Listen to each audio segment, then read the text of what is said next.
പൂപ്പരുത്തി മതി 2000 ആ പൂപ്പരുത്തി അവിടെ ഈട്ടി തന്നെ വേണം. 25,000. ആ സോഫ സെറ്റ്.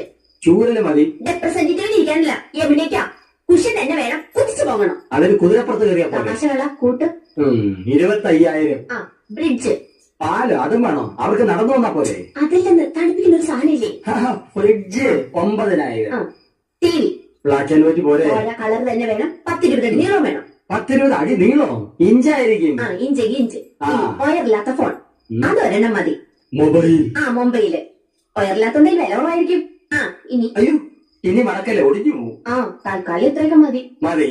ഇനി ഇതിന് പണം ഉണ്ടാക്കാനുള്ള വകുപ്പ് കൂടി പറഞ്ഞു തന്നെ. ഒറ്റ പണം കൈ വെച്ചിട്ടാണോ എല്ലാരും ഇതൊക്കെ മേടിക്കുന്നത്? ഇൻവെസ്റ്റ്മെന്റ് വാങ്ങണം. ഇൻസ്റ്റാൾമെന്റ്. അതെങ്കിൽ അത് അങ്ങനെയാവുമ്പോ മാസം തോറും ഈസി ആയിട്ട് അടയ്ക്കാം. അല്ലെങ്കിൽ കടം വാങ്ങണം, പലിശ കൊടുക്കണമെന്നല്ലേ ഉള്ളൂ.